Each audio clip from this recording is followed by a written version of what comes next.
इस वीडियो में हम लोग अब क्वेश्चन पढ़ेंगे कि इंग्लिश को इंटरनेशनल लैंग्वेज क्यों कहते हैं। ठीक है, क्वेश्चन हम लोग का है write a short note on English as an international language, यानी कि अंग्रेजी पर एक हम लोग को टिप्पणी लिखना है जिसमें बताना है कि इंग्लिश एक इंटरनेशनल लैंग्वेज है, अंग्रेजी एक अंतर्राष्ट्रीय भाषा है।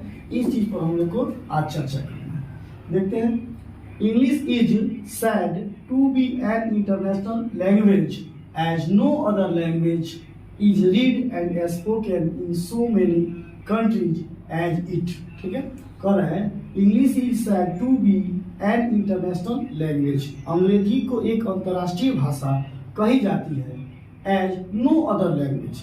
as का मतलब क्या होता है? जैसे, यानी कि इंग्लिश के जैसे नो अदर लैंग्वेज, दूसरी कोई भाषा नहीं है, इज रीड एंड स्पोकन, जिसको पढ़ी जाए एंड और बोली जाए in so many countries as it.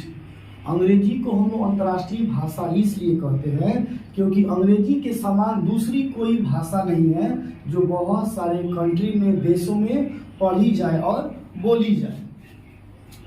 आगे है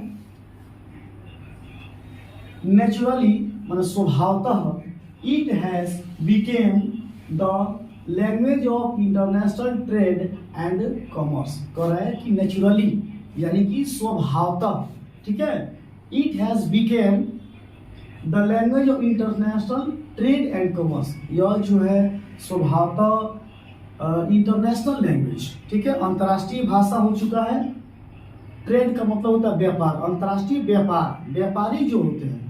आजकल के ज़माना में अगर किसी भी व्यक्ति को, चाहे किसी भी देश को अगर इंटरनेशनल ट्रेड करना है, अंतर्राष्ट्रीय व्यापार करना है, तो उसको इंग्लिश जो है ना, निश्चित रूप से आनी चाहिए। बिना इंग्लिश की जानकारी के व्यापार व्यवसाय वो नहीं कर सकता। इसलिए यहाँ पर लिखा गया है इंटरनेशनल ट्रेड, अंतर्राष्ट्रीय व्यापार एंड कॉमर्स, और वाणिज्य। अंतर्राष्ट्रीय व्यापार और वाणिज्य के लिए अंग्रेजी का होना बिल्कुल जरूरी है। और द अर्लियर कॉलोनीज, जितने भी पुराने कॉलोनी हैं, कस्बे हैं, है ना, of the British Empire, British Empire मतलब ब्रिटिश हुकूमत, ब्रिटिश हुकूमत के जितने भी पुराने देश हैं, इंक्लूडिंग इंडिया, भारत को उसमें जोड़ते हुए, हैड द प्रेजेंस, मौजूद है, ऑफ दिस लैंग्वेज, यानी कि अंग्रेजी हुकूमत के दौरान, ब्रिटिश हुकूमत के शासन काल में जितने भी देश हैं, भारत को उसमें जोड़ते हुए, क्योंकि भारत भी पहले क्या था, भारत भी आपका अंग्रेजों का गुलाम ही रहा है पहले। ठीक है, तो भारत को ही मिलाए थे। तो वहां पे कह रहा है कि पेशेंस ऑफ दिस लैंग्वेज, इस भाषा की जो मौजूदगी है वह देखने को मिल जाती है।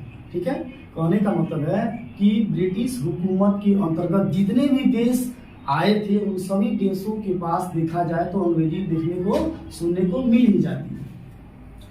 The United States has English as its main language। United states, संयुक्त राष्ट्र जो देश है, संयुक्त संघ के चाहे संयुक्त राष्ट्र के जो भी देश हैं, उनके पास क्या होता है, हैज इंग्लिश, उनके पास अंग्रेजी लैंग्वेज है, एज इट्स मेन लैंग्वेज, मुख्य भाषा के रूप में।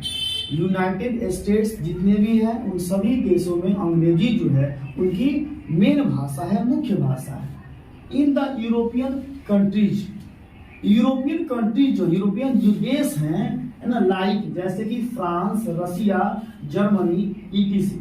यूरोपियन कंट्री में आपका आ जाएगा फ्रांस हो गया, रसिया हो गया, जर्मनी हो गया, ये जितने भी सारे देश हैं, उन सब देशों में क्या होता है, इंग्लिश को बोली जाती है और समझी जाती है। The language is spoken by, the language is spoken by, इस इंग्लिश को, इस इंग्लिश भाषा को स्पोकन बाई, बोली जाती है a large number of people, बहुत बड़ी जनसंख्या, बहुत बड़ी लोगों के द्वारा, बहुत बड़ी आबादी जो है ना, वह इंग्लिश को क्या करती है, बोलती है। इसलिए भी अंग्रेजी को क्या कहते हैं, इंटरनेशनल लैंग्वेज कहते हैं।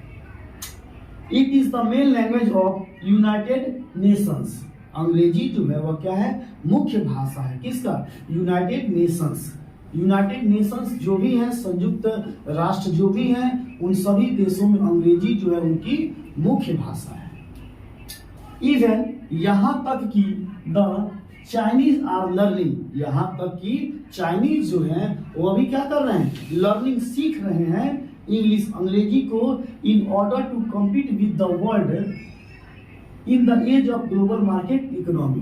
पहले चाइनीज जो थे वो अंग्रेजी नहीं जानते थे, नहीं बोलते थे, लेकिन अब जो है ग्लोबल मार्केट इकोनॉमी जो है वैश्विक बाजार के तहत अगर उनको पूरे विश्व में अलग अलग देशों के साथ अगर व्यापार करना है तो अंग्रेजी जो है उनको जानकारी होनी चाहिए।